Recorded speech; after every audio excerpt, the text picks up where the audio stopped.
Shalom, my friends. Welcome to this week's word study. I want to talk with you about what's commonly known as the 7 Jewish feasts. Going to cover that today. And I'll go through all 7 of them. Next week, on Thursday again, I'm going to focus specifically on the feast commonly called Rosh Hashanah, properly titled Yom Teruah. So, I'm going to start off by reading from Leviticus chapter 23, verse 4, where we see in the Hallelujah Scriptures, "These are the appointed times of Yahweh, Kodesh gatherings, which you are to proclaim at their appointed times." You'll notice it doesn't say, "These are the Jewish feasts." No, the actual word there it would be, "These are the Moed." Moed. Basically, it means Yahweh's Kodesh, his dedicated appointments with mankind. Now, Moed generally is the singular. The plural would be Moedim. However, the original scripture is singular. These are the Moed of Yahweh. Kodesh rehearsals, which you shall proclaim at their stated times. Again, these are not Jewish feast days. If you think of them that way, change your way of thinking. These are not holidays. These are Abba Father's Kodesh appointments with mankind.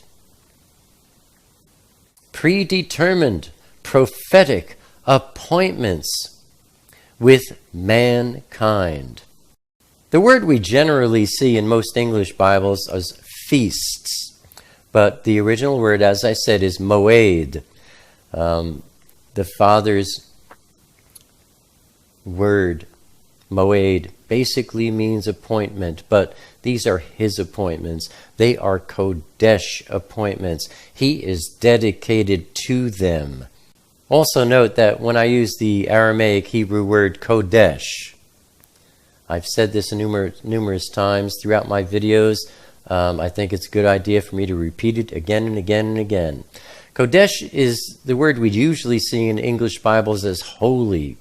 But, holy, if you think about it, what is holy? I mean, you think of candles and stained glass windows and angels with wings, and it's very abstract.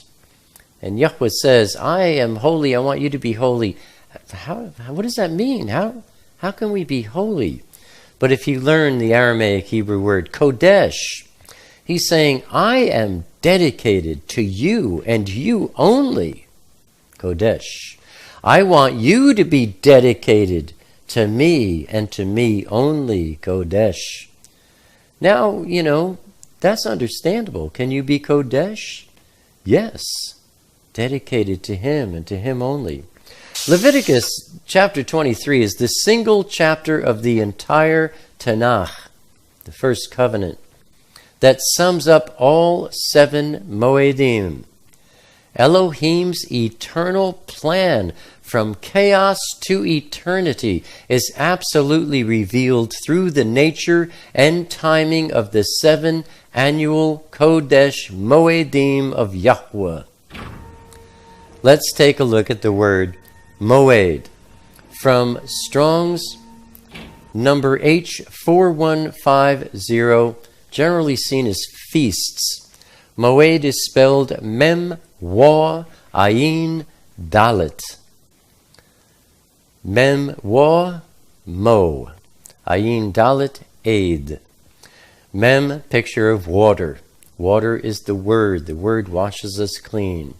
It also has to do with Yeshua's blood, which purchased and saves us. Wa, picture of the tent peg, having to do with Yahweh pitching his tent with us learning to pitch our tent with him. Ayin, picture of an eye, has to do with spiritual sight and vision. It has to do with watching. It has to do with knowing. It has to do with the Word and His Ruach converging in your soul. His Word and His Ruach converging in your living experience. And then Dalet, picture of a door. Yeshua is the door. Dalet has to do with movement back and forth between the door, between the physical realm and the spiritual realm. Dalet has to do with the 4 dimensions of space and time. So, Moed, generally they say that word means appointment. Here, through the audio, we see that what Moed means is being washed by His Word, where He tells us about His Kodesh appointments with mankind, and we pay attention to what He says, and we are obedient to what He says about them. It has to do with us learning to pitch our tent with Elohim, and letting Elohim teach us how to pitch our tent with Him as He pitches His tent with us. Ayin, it has to do with gaining spiritual sight and vision by following the Father's instructions about these Kodesh appointments with mankind, teaching us to watch for what we learn about them in the signs of the world around us as these prophecies unfold. These Kodesh appointments are prophetic, as you'll see as we proceed. And Dalet, it's about us moving through the door. Yeshua is the door, but us moving from our physical, fleshy nature into us having that spiritual sight and vision from Ayin, into the spiritual realm, and learning to worship the Father in spirit rather than in flesh. For example, as we'll see, the first Moed is Passover, Pesach, and the Jews rehearsed that as they were instructed to every year for many, many, many years. In the flesh, when the prophecy came on the earth and was being fulfilled, many didn't see it because they didn't have the spiritual sight. These Moed are here to baptize us in His Word, to teach us to pitch a tent, our tent with Him, to learn to have spiritual sight and vision, and therefore to move through the door from the physical into the spiritual. Believers in Yeshua are not responsible to keep these feasts, especially knowing that the first 4 have been fulfilled, and therefore rehearsing them is now pointless. But knowledge of them all is absolutely crucial to understanding Bible prophecy. Yeshua kept every one of the first 4 Moedim without fail, even celebrating Pesach on His last earthly night, and we can be sure He will be as faithful about keeping the final 3. Now let's look at what the Moedim are called, when they happen, and what makes them significant. It was on Mount Sinai that Yahweh gave Moshe, Moses, the dates and observances of the 7 Moedim. Here are their names and dates. Number 1, Passover. That is Pesach. That's Nisan 14 and 15. Number 2, unleavened bread. That is Chag HaMotzah. Nisan 15 through 22. Number 3, first fruits. That is Yom HaBikurim. Nisan 16 and 17. Number 4, Pentecost. That is Shavuot. Sivan 6 and 7. Number 5, trumpets, that is Yom Teruah, Tishri 1. Number 6, atonement, that is Yom Kippur, Tishri 10. And finally, number 7, tabernacles, that is Sukkot, Tishri 15 through 22. Note, we don't say Yom Teruah or Yom Kippur. It's Yom. Yom means waters or west or into darkness. We say Yom Teruah, Yom Kippur. Yom means day. That is to say, for example, Yom Teruah, the day of trumpets.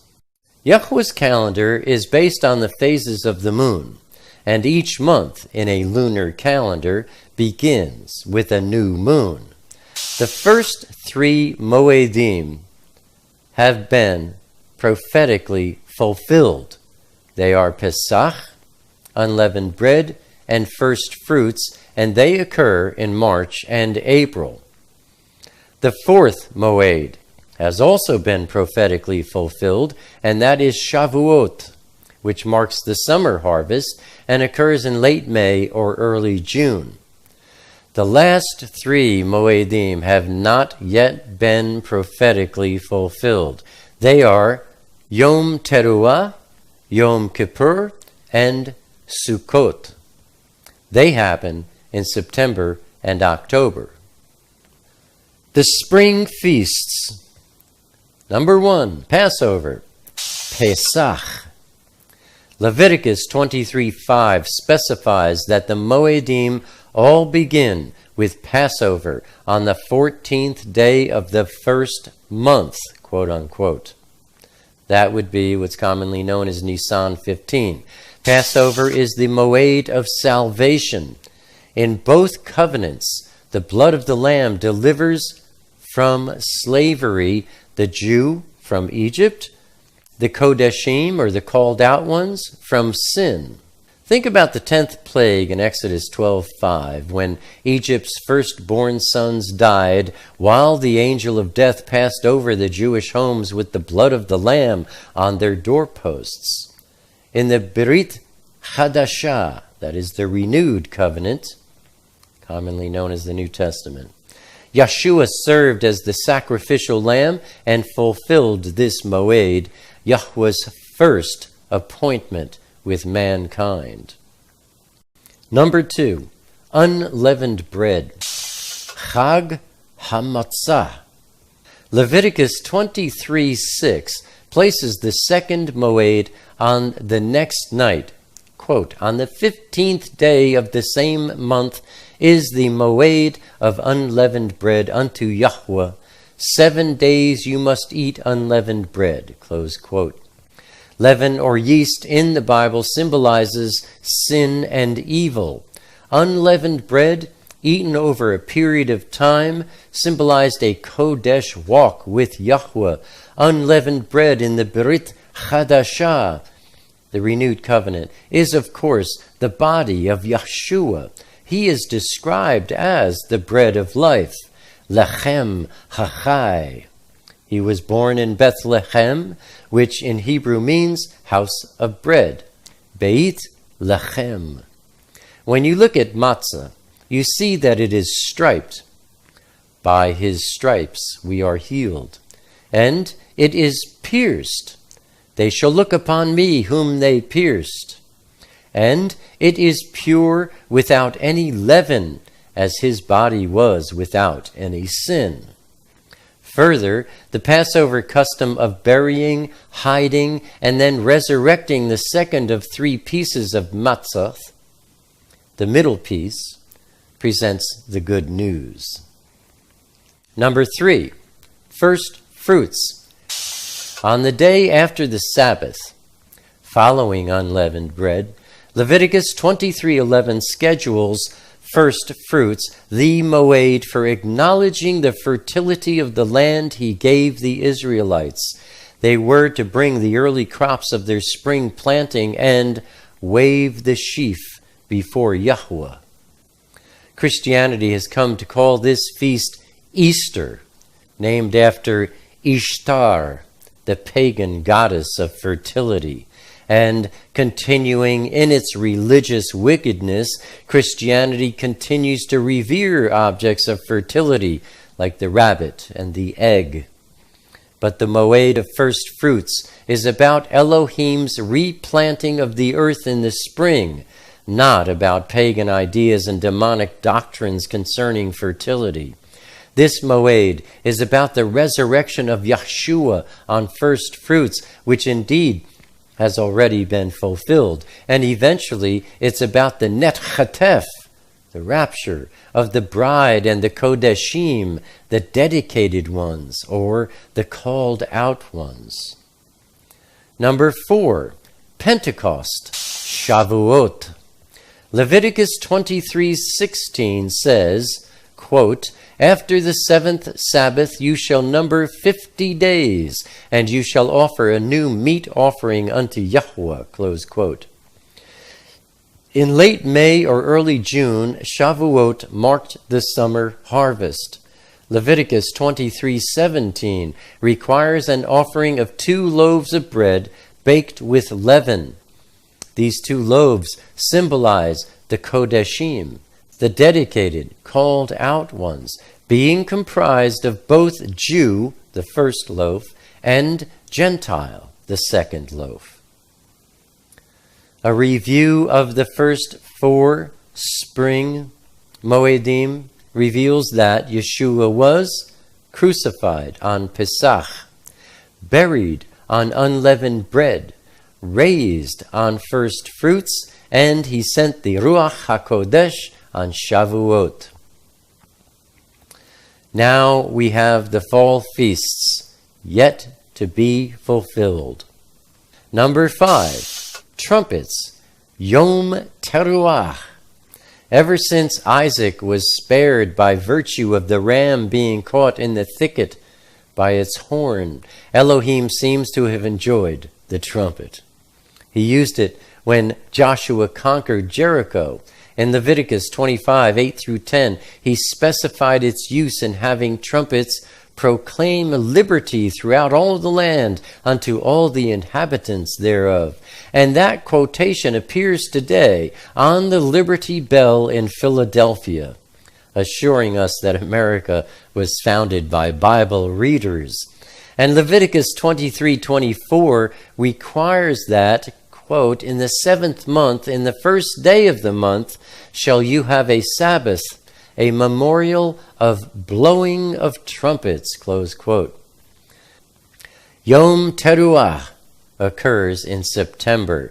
This jump in time from the Feast of Pentecost in May or June seems to represent what is called the Church Age in Elohim's planning, since the trumpet unquestionably represents the Net Chatef, the rapture of the Kodeshim, the dedicated, called out ones. The trumpet was the signal for the field workers to come into the temple. The Kohen Hagadol, that's the high priest, actually blew the trumpet so that the faithful would stop harvesting and come to the temple to worship. Now, when the trumpet sounds, in accordance with 1 Corinthians chapter 15, verses 51 through 53, the living Kodeshim will cease their harvest and rise from the earth. They will be taken out of the world, off the planet. Number 6, atonement, Yom Kippur. Leviticus 23:27 provides a day of confession, the highest of Kodesh days. Quote, "Also on the 10th day of this 7th month, there shall be a day of atonement. It shall be a Kodesh rehearsal unto you, and you shall afflict your souls and offer an offering made by fire unto Yahweh." Close quote. This is the one Moed that is not fulfilled by the Kodeshim, the called out ones, because the Kodeshim owe no atonement. They are not innocent, of course, but their atonement is exonerated. And the Day of Atonement will be fulfilled when Yeshua returns with the Kodeshim at his second coming. Finally, tabernacles, Sukkot. Leviticus 23:34 says, quote, "The 15th day of this 7th month shall be the Moed of Tabernacles for 7 days unto Yahweh," close quote. Elohim wanted to celebrate the fact that he provided shelter for the Israelites in the wilderness. Each year on Tabernacles, devout Jews build little shelters or booths, Sukkot, outside their houses and worship in them. Tabernacles represents Yahweh's shelter in the world to come. Olam Hava, his great tabernacle to exist in Jerusalem during the millennium, when he reigns and tabernacles with his people. Yahweh will establish his tabernacle in Jerusalem. See Ezekiel chapter 37, verse 26. And the world will come every year to appear before the king and worship him. See Zechariah chapter 14, verses 16 and 17. Chanukah, by the way, was not given by Yahweh on Mount Sinai, but was prophesied in Daniel chapter 8, verses 9 through 14, and took place in 165 BC, when the temple was rededicated. And that's our study for this week, my friends. As always, I hope and I pray that it's been a beracha to you and to yours. Thank you for your support. Until next week, Abba willing. Shalom, my friends.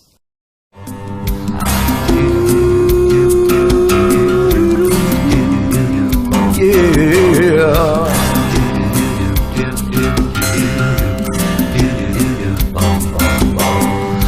Now 2,000 years have gone by, it's another working day. Some would rather let it lie, but the question still remains.